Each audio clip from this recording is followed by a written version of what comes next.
Fun story for you. So the other day, I was in Silk's class, and the instructor in Silk's class had a hiccup attack, right? And she normally says that like hiccups are like a normal thing for her, and every time she gets hiccups, she like has an attack for 20 minutes, which we all know how uncomfortable that can be, right? And so lo and behold, I've learned this one method to effectively just reset hiccups using our breath. And so as she was hiccuping, I was like, I gotta tell her this because like it hasn't been proven. I kind of just listened to this podcast recently, and this podcast talked about it, right? So it's the Huberman Lab podcast, which is an amazing podcast, by the way. But and that he was talking about this, right? And so, like I said, I've never like there was no proof to this. So I was like, I'm gonna tell her to use this method. And so I explained to her what the method is.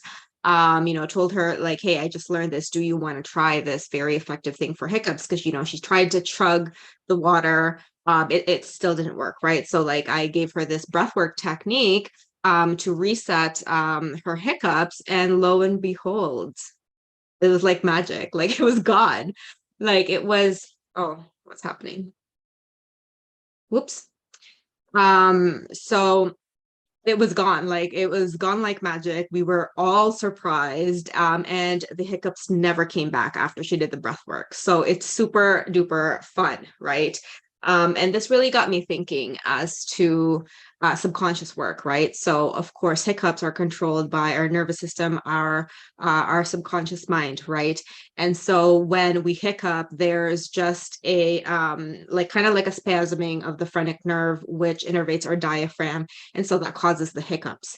And so by using this very simple breathing technique, it helps to reset the phrenic nerve, which means that the hiccups stop. And like it was so cool that it worked. And it's like we were talking and we were like, this is our new party trick, right? Like this is our new party trick. It's going to be so much fun. And we're going to talk to everyone about it. And it really just got me thinking how truly simple it is. Like before this, I kind of just Googled the remedy for hiccups, right? And there's so many things that probably does work, right? But simply just breathing, that really took maybe 30 seconds for her to do a completely reset, a completely subconscious process. And so this got me thinking about the simplicity of subconscious work, right? We all know how truly powerful the mind is. And that is truly why I got into the coaching and hypnosis work, right? It's because I've known for a very long time how fascinating the mind and the body is, the nervous system, and really how truly powerful we can be as humans once we know how to truly access this power.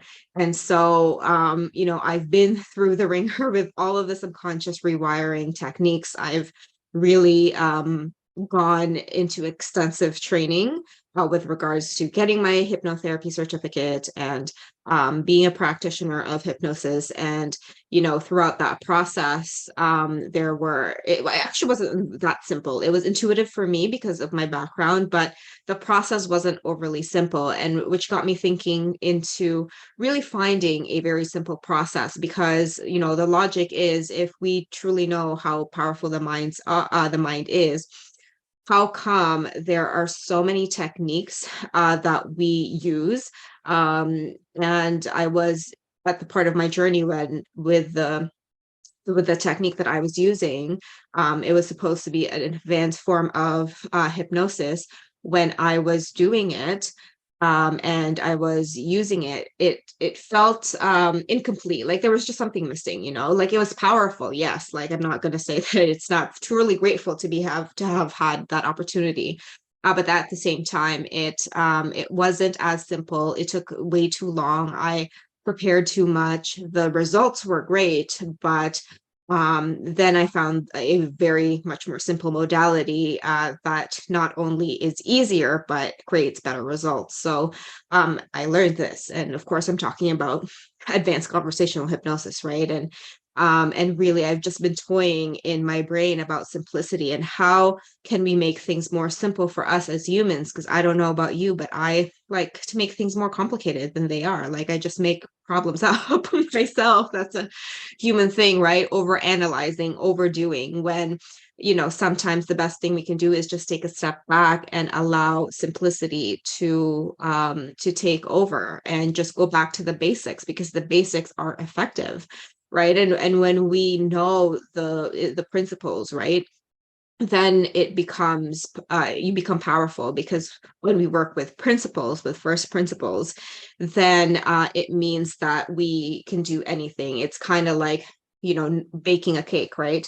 If you know the different ingredients and know which ingredients are which and what they do with regards to the cake, do they make it rise? If you have more of a certain ingredient or less of an ingredient, how would that affect how the cake rises, or how the cake tastes? Or I mean, I used to bake, but I'm not as good at it. But there's a specific type of chemistry on it with it. But if you know exactly what the chemistry is between all the ingredients, then you can bake whatever cake you want, right? Instead of just knowing how to bake a red velvet cake, why not learn how to bake cakes in general, and then you can make all the cakes.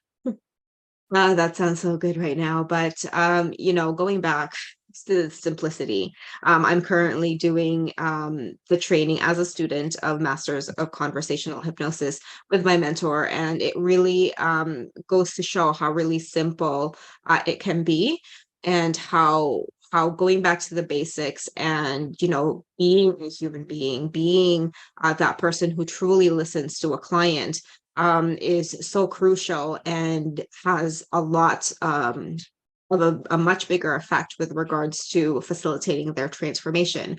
Because although we think we are listening to our clients, I used to have cue cards all over my desk whenever I would have hypnosis sessions with my clients. Like literally, it would be full cue cards. I've thrown them out now, but my desk would be full of cue cards, and I would look at the cue cards instead of look at my client. Even though back then I thought that I was listening to my client, I'm not really, because I'm focused on the cue cards and what cue card is next, right?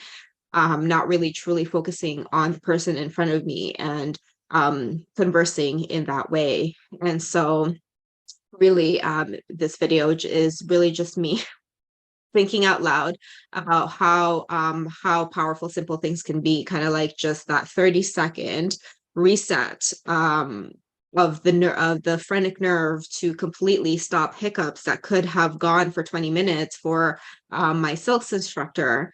It's the same thing that we can do for our clients in terms of this transformation that they have at a subconscious level, right? And once you know the very basics of how you can facilitate transformations at a subconscious level, then you become more powerful. It's easier for you to remember. This breath technique was very easy for me to remember because it was simple.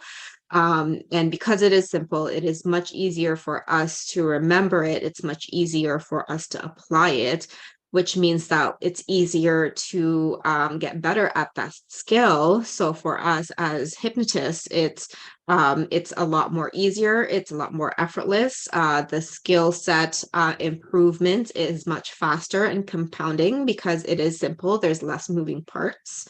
And at the same time, it's just more of a pleasant experience for the person doing it, because they are not expected to do these crazy visualizations and following back and forth. Really, all they're doing is having a conversation with you, which is at the very basic level a human thing to do, right? As humans, we converse. This is naturally what we do.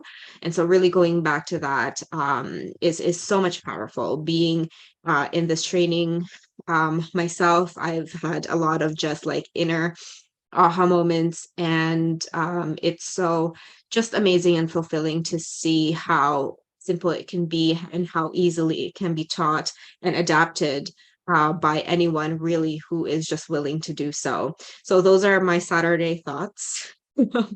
And I hope this helped. I would love your thoughts also as well in simplicity, and how, making things simple for you, how would that feel? How would that impact you and your clients? And so otherwise, I will see you soon.